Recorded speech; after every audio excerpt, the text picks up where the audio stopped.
Hello everyone, welcome to Techies on Wheel. Today we will look around RPA delivery lifecycle and we will try to cover most of them in detail. So let's get started. When we talk about the delivery lifecycle, the entire phase of RPA, it gets segregated into four high-level stages, where the implementation starts with the help with the initiation of discovery phase, which means that here the feasibility of the process is checked whether the process is good fit for automation or not. Once we find that okay, this process can be automated, we have a go ahead with this. There comes the solution design phase, where at a very high level, entire solutioning is done, how the process will look like, what will be the flow of the bot, and how the implementation is going to happen. Post, we have a sign off from the client, which is business, that the solution looks good and we can go ahead with the process. For the bot development comes the implementation stage, where the actual development of the bot happens, testing of the bot, and the UAT part is covered, where post development of the bot, users do a testing onto their test environment to finalize whether the bot is working as expected or not. Once this implementation phase is complete, UAT sign off is received, comes the prod and support. Now here in the prod, when we say about prod, the bot which is ready and is signed off, we have received UAT sign off from the client, which means that if there is a go ahead for production deployment, we deploy that bot into the production environment.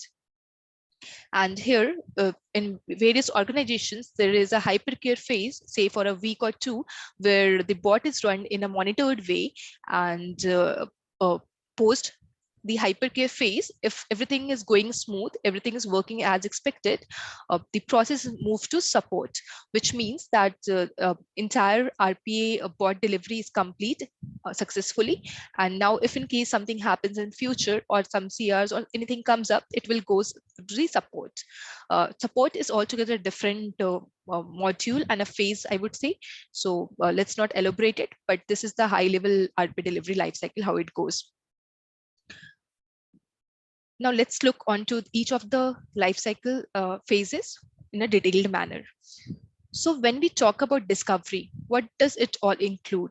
So the very first thing which comes in picture when we talk about discovery is doing the assessment of the process, where we check whether the process is feasible for automation or not. Here comes the thumb rules of checking whether the process is automable or not. Basis, it is rule based, it is repetitive, and does not require manual interventions or manual intelligence for say. So if these criteria are met at the high level, then we say that okay, a process is feasible for automation. It is not only enough, this feasibility check is not enough for seeing whether this process is good fit for automation or not. We also need to calculate ROI assessment. ROI means return of investment, which means if I am investing a certain time, money, and resources for automation, is it worth spending that amount? Say there is an automation which only requires 5 minutes of work and is only say a one-time activity monthly once or 15 days once. So it doesn't make sense of automating and spending good amount of time for it. So there won't be any ROI return for it. It is again a broad topic we can cover in our next sessions. So at a very high level, if the process is good fit for automation, assessment is done, then we have a very high level implementation plan ready for it, where we prepare where we prepare a high level to be solution. It is not the actual to be solution, but how the solution could be, what all are the possibilities or the alternate ways we could provide to the client for the bot development or the process of the bot. So those things are prepared at very high level. Also, we look around for any re-engineering suggestions. So if there is a process which may require certain manipulations or changes can be done in how the process is being done currently, we can suggest those to the client. If client agrees, we can look for that particular way of automation. If in case client says that okay, let's keep it the way it is, we can exclude this step. Third comes the cost and implementation proposal. So whenever a bot is developed, there is a cost involved to it, whether it be the resource cost, whether it be the infra cost. So everything has to be clearly called out in the proposal for to the client at the initial level, so that we don't have any confusions or roadblock going ahead. Once these documents are ready, it is sent to the client for a sign off. This is very important, considering that once only these documents are signed off, which means that we have received a client go ahead, and we can go ahead, we can actually move ahead with the process. Next comes the solution design phase, where certain documents say PDD, SDD. So let me take it one by one. So PDD means process design document, where the document is prepared for the as is solution, how the process is being done as of now on a keystroke level. So all these steps are documented in a document, whatever steps a human agent is performing, everything is documented on a keystroke level in a document, and that document is called a PDD.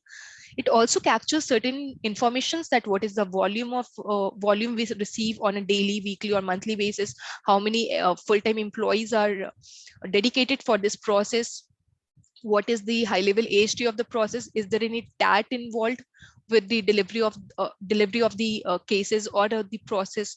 So these things are covered in the PDD document. Then comes the SDD document, where the solution design, how the solution will look like, is documented, whether the to be solution, a detail onto each and every step, what all can be the exceptions for it, what all process, I would say technical exceptions could occur, or what all objects and things are involved in the solutions. Everything is documented in a document which is called solution design document. Then comes the technical design document, which captures your solution, the bot solution, in a detailed manner on a technical ground.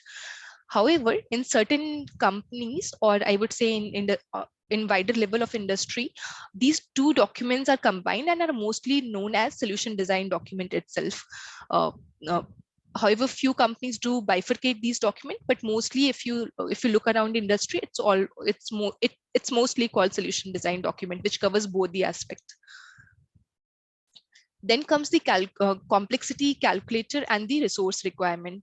So once your solution design is ready at high level, everything is in place, you need to calculate the complexity of the process, whether the process which you are going to automate is a low complex, medium complex, or high complex. There are certain bifurcations and scenarios basis which this decision can be taken. Why is it important? Considering what kind of resource will be required for this automation is the key aspect of doing this complexity calculation, along with what kind of time frame would it require for the entire delivery life cycle is dependent on this complexity metrics.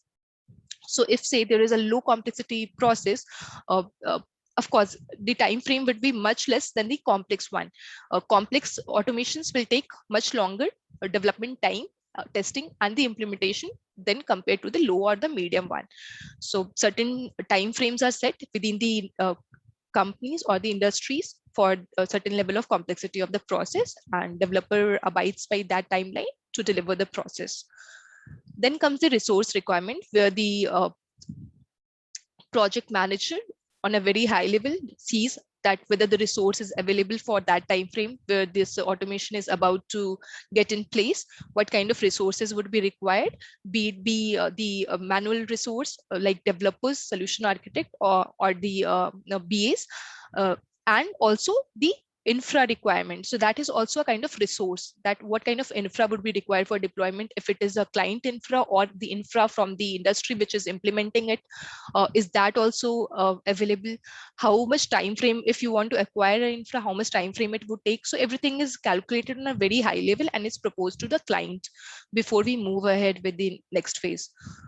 So once all these things are done, these documents are prepared, we send it again to the client for their sign off. Again, if you notice, we are again talking about sign off. In the previous section as well, we talked about the sign off, client sign off, and here as well, PDD and SDD sign off is talked about. This sign off is received by client, considering that client is the one whom we are doing this automation for, and each and everything needs to be explained to the client in a well manner, that they know what is actually going to be developed and how the bot will look like once it is done. Uh, to avoid any further confusions post deployment or delivery of the bot or in UAT phase. So this sign off is very important. Next comes the implementation phase. Here, the mainly bot development, testing, and UAT is done. So this phase is a very broad phase where it starts with development of the bot. Once development is done by the developer, comes the code review, where solution architects comes in picture and do the review of what kind of code is developed, whether it complies with industry standard or not, whether it is meeting all security level things or not, considering that nothing should be hard coded in the code and several other industry standard practices. Hence, code review is very important. And then once everything is done, what is ready, proper testing is required from the developers end, considering be it be the unit testing, SIT, or the bulk testing. So all these testing should be done, and the proper test results should be shared with the internal team, at least the solution architect and the BAs. Post a go ahead of your solution from the technical architect, you go ahead with the installation configurations and of the bot for the UAT environment, and the infra readiness is done here. Also, the developers prepare the bot run guide, which can be shared further with anyone who wants to run the bot if in case in future. Once we have received the sign off from the internal team, we go ahead with the UAT. Now, this UAT phase is user acceptance phase, where this bot is shown, or I would say is presented in front of client, where the client is given access to the bot and is run in front of user, which is client again. There are all kind of user your process related scenarios are run, be it be negative or positive. Clients have build a confidence onto your bot in this particular phase, whether they are satisfied with what the bot is performing or not. Is it performing as per the compliance of what solution you have proposed earlier? So that verification is done by the client. And here also few documents are required, which is defect management metrics, which covers if any defect comes while bot run in UAT phase, these should be documented proper in a particular metrics and should be presented to the client, so that if in case there is some issue detected in one run, in the next run we should verify that those defects are covered in the next run, it has been all rectified. So it is very important for this is why this metrics is important. Once this UAT phase is complete, while this UAT is being done, each and every day report and UAT results are prepared. Here comes the verification report that all the business exceptions and scenarios are covered well in the bot. So each and every aspect of the bot run, testing is performed in UAT phase. Once user is satisfied with the bot performance, the BA request for the UAT sign off and post the approval of client, then only a go ahead production deployment can happen. While this UAT phase is happening, there should be a deployment plan, that how the bot is going to be deployed in production, how hypercare phase will look like, and how the support handover will happen. So we'll look around in the next topic. So we have a go live planning, which covers in detail, which has daily transaction report of the bot, how the bot is performing on daily basis, what all checklist would be required for the bot run for the support team. This document is prepared well from the developer end, so that if in case someone else has to handle your code going ahead, be it be from the support team or be it be any other team member from your team, everyone should be aware of what all kind of prerequisites are related to the bot, what all defects can occur, or what all exceptions could be handled, or if anything anything which you want to mention explicitly about your bot, these all things should be mentioned in a proper document. Also, we should have a client readiness checklist sign off, considering that whatever is required by the client, say if your bot is in assisted mode, someone will have to trigger that bot from their end. So what all are the prerequisite for the bot run? Say if you are doing a UI automation, the resolution of your browser should be 100% or something. Say whatever is the prerequisite for your bot run should be prepared, documented well, and should be signed off by the client. And then we have production environment readiness, which means again it all covers the same, that if there is a specific settings or configurations need to be done onto your environment or the infra where you're going to deploy your bot, should be all well prepared and ready. So these things are covered in implementation stage, and helps you for smooth migration of the bot in the production environment. Once we have all document ready from the implementation stage, we have all the sign-offs in place. There comes the prod and support phase. So again, now in production phase, like I told, the industry wise, we follow mainly 1 to 2 week of hypercare phase, where the bot is run on daily basis for a week in a monitored way. For this particular phase, we prepare a daily bot run report, where we again monitor that in production environment, considering that environment can be different from the UAT one, bot is performing as expected, everything is working fine, and there is no issues from the bot end. So we share a daily bot run report. Then comes the incident or change management report, which is again, say if there is a issue detected by the bot in production environment, so that is documented, and again it's again a thing which is rolled back and some changes are done in the bot, and again entire phase is followed from the implementation stage. Also, there is a change management report, which means that say business detect that okay, there is a particular business scenario which has yet left to be covered. Maybe business forgot to mention it and now they wanted to get it implemented. So if it is not impacting the entire bot run, the current bot deployment could run as usual, and a change could be taken as a sub module or a part, and that can be taken in the previous scenarios. However, this change management is again something very broader topic, and we'll cover in the next sessions.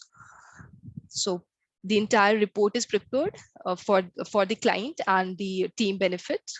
Next comes the support handover, which means that if say bot is developed and there is a different support team which is going to look around the bot, that particular handover document should be all ready, be bot related, so that if in case something happens tomorrow or some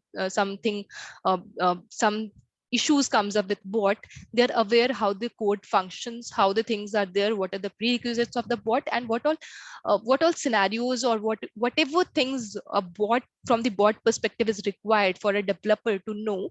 Everything should be covered in that support handover. So this is something which goes in parallel, everything. And once this hypercare phase is complete, we would require a sign off from the client, considering that everything is working as expected and is smooth in the production environment. And this sign off also means that now bot can run on its own without the intervention of the developer or any of the team members who are working for the solution phase.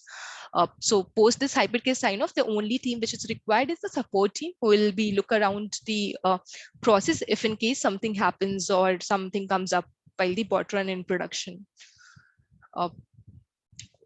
Post this hypercare sign off is one which is required from the client end, and then we have the support handover sign off, which is from the support team, which says that everything related to bot, all informations are conveyed and has been passed over to the support team as expected, and all documents are in place. So this support handover sign off is required. Post that, the entire life cycle for is a complete, bot is ready for production and can run smoothly going ahead.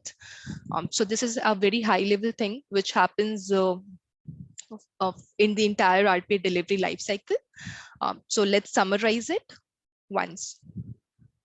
Okay. So first comes the discovery phase, where the assessment sessions are done.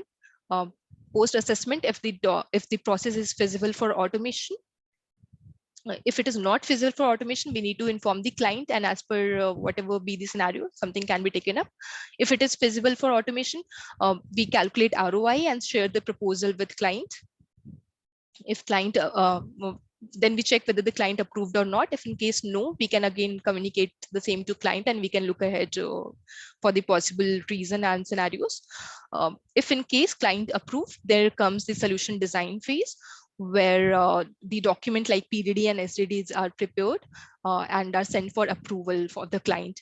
If in case there is some disputes or some confusions around the document and is not approved by client, so we check if the revisit for this document is required. If in case there is some unhandled or some circumstances where the automation could not be taken forward, we can communicate the same to client, and the decision could be taken accordingly.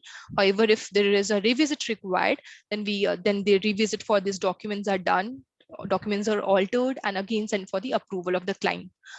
Post the approval of the client comes the implementation phase, where the solution, the bot is developed as per the PDD. And once the code is developed, it is sent for code review and testing. After a successful review and testing, we receive an internal sign off. If in case there is some issues found while code review or while testing of the bot, be it be the business scenario or technical exceptions need to be handled in a better manner. So if in case something is required, a sign off would not be done from the internal team. It will again require revisit, again a development, and the entire same cycle is repeated until you receive the internal sign off. Once the internal sign off is received, it is bot is deployed in UAT, and then UAT testing is done. If in case there is some issues found or a bug found in the bot while UAT deployment, so again the entire process goes roll back to the development phase, and again entire cycle repeats. If everything works smooth, no bugs found in UAT phase, then we go ahead and ask for the client sign off. If in case some issues found or some scenarios happen, say there is a particular business rule which was left behind or which was not captured earlier, someone like client, it is kept from the client's mind or something XYZ reason, client detects that okay, we cannot go ahead with this automation, so we again communicate the same to the client. However, in the positive scenarios where we receive the client sign off, comes the prod and deployment phase. Now in prod and deployment phase, the very first thing is that we deploy the bot in the production environment, and it is run for the hypercare phase in a monitored way. If in case some issues or bugs found in the production environment, again the entire lifecycle moves ahead to the UAT deployment and testing to find out whether this is a new issue or was found in UAT. And if in case this issue is still in UAT as well, any bugs exist, then again the entire cycle moves back to the development phase, the initiation of the implementation phase. However, if in case everything runs smoothly and as expected, there is no bug found in production environment, in the hypercare phase, the support handover is given to the support team. And post that, we seek for the approval and sign off from the support team. Once this, if we don't receive a sign off for it, say some issues occurs, then we communicate the same to the client. And if in case everything happens fine, we receive the sign off from the client that everything is working fine and a bot can run on its own going ahead. There comes the phase where we say that go live is successful and bot is ready to run on its own. So hope this would have made your doubts clear.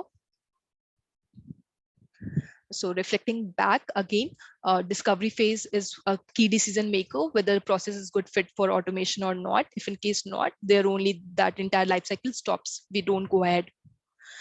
Next is that RPA proposals must be signed off by client, considering that there should not be any conflict or issues or confusions going ahead once everything is in place and we have started working on the bot. Then is the SDD, which means the solution design document should also be signed off by the client. that the client is agreeing or is in the same is on the same page where the solution design or the architect is in. Next is that solution should be tested thoroughly before UAT phase, just to avoid any bot defect, be it be functional or technical, because it may cost you a big issue or problem. The other is that production deployment can also be done post UAT sign off. Can only be done indeed. If UAT sign off is not there, bot cannot be deployed in production. Also, when we talk about the hypercare phase, bot needs to be monitored in this particular phase, and this particular phase run ensures that your bot is running as expected in the production environment, and if in case some small issues or bugs detected, can be fixed in real time as well. Post hypercare sign off we receive is followed by the support phase, where the bot handling is done by the support team going ahead. So this was a very high level reflections on the entire RP lifecycle. Okay, so what next? We will discuss about who all are the stakeholders in this RPA delivery life cycles, and what and where their roles and responsibilities lies. So till then, stay healthy, stay safe, keep learning and keep growing. Thank you, everyone.